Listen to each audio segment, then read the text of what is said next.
नमस्कार मंडळी, Radhe Radhe. Welcome back to my new vlog. तर आजचा व्लॉग सुरू होत आहे सकाळी 7:15 वाजता.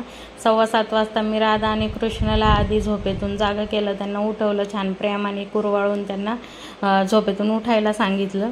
त्यानंतर ते उठले देखील आणि त्याच्यानंतर त्यांना मी छान आपलं पाणी, दूध आणि ड्रायफ्रूट्सचं नैवेद्य दाखवला होता. कारण की तुम्हाला सगळ्यांना माहितीच आहे की कृष्णाला दूध खूप प्रिय आहे आणि ते उठल्यानंतर आधी पाणी आणि दुधाचं नैवेद्य ग्रहण करत असतात. त्यानंतर मी छान आपलं भीमसेनी कापूराचं कापूरदानीमध्ये लावलं, जेणेकरून घरात खूप छान सुवास येतो.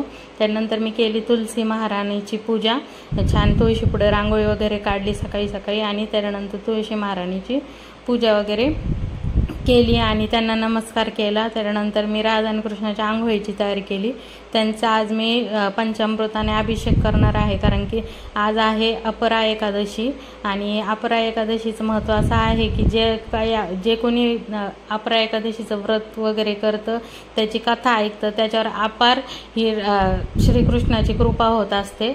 तर त्यामुळे तुम्ही पण अपरा एकादशीचं व्रत हे नक्की करा.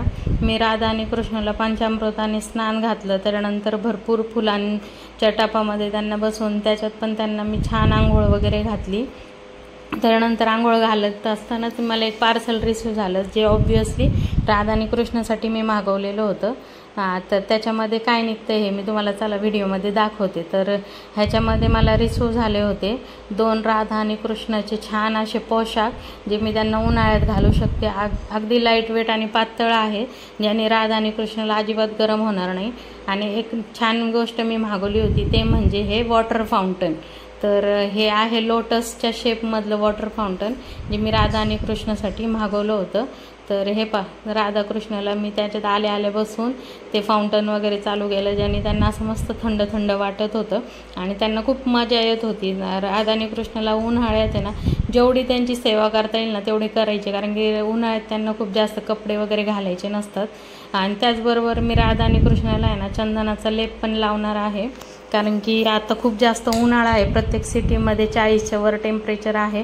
जसं आपल्याला गरम होतं तसं भगवंतालाही गरम होत असतं. त्याच्यामुळं मग मी त्यांच्यासाठी आहे ना, आता हे तुम्ही व्हिडिओमध्ये बघत असाल की मी त्यांच्यासाठी चंदन उघडत आहे. तर त्याच्यासाठी मी आधी चंदनाचा अत्तर त्याच्यामध्ये ॲड केलं आहे. त्याच्यानंतर भीमसेनी कापूर आणि त्यानंतर आपलं केशर हे ॲड करून मी चंदनाचं जे लाकूड आहे ते त्याच्यावर उघडत आहे. पण मी आहे ना हे करताना आहे ना गुलाबजल टाकायचं विसरले होते. त्याच्यानंतर मी ते गुलाबजल पण ह्याच्यामध्ये ॲड केलं, जेणेकरून आणखीन ते थंड चंदन होईल आणि राधाकृष्णाला थंडावा प्रदान होईल. त्याच्यानंतर मी ते छान उघडून घेतलं आणि एका वाटीत काढून घेतलं आणि ते त्याच्यानंतर मी राधा आणि कृष्णाच्या चरणांना, हातांना, मस्तकावर हे चंदन सगळीकडे लावलं, असं जेणेकरून त्यांना खूप असं थंड दिवसभर वाटेल, खूप गरम होणार नाही. तसा तर त्यांच्या जवळचा जो फॅन असतो तो 24 तास चालूच असतो.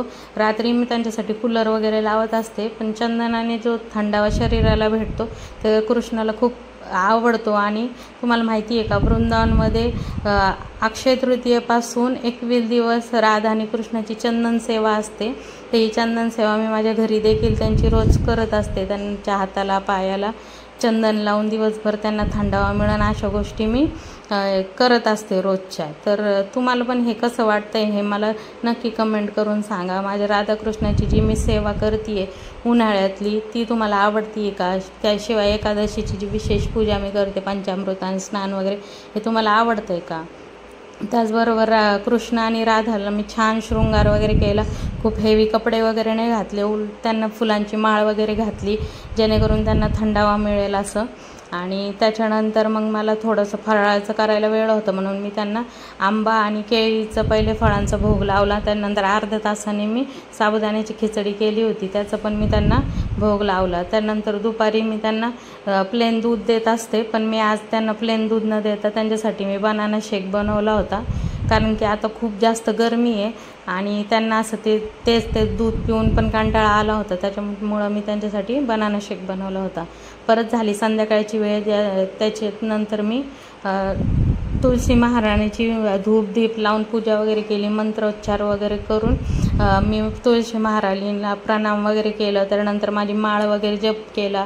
तुम्हाला माहिती, मी एकादशीला विष्णू सहस्त्रनामाचं हे विशेष पाठ करत असते, ते पण मी केला. त्यानंतर रात्रीची 7-7:30 वाजता मी राधाकृष्णाला जे चंदनाचा लेप लावला होता तो पूर्ण क्लीन केला, कारण की झोपताना त्यांना इरिटेशन होऊ नये या भावाने मी त्यांचं ते जे चंदन दिवसभर लावलेलं होतं ते सगळं कॉटन थोडंसं ओला करून त्याच्यात मी ते सगळं त्यांचं पुसून काढलं आणि त्यांना क्लीन करून घेतलं.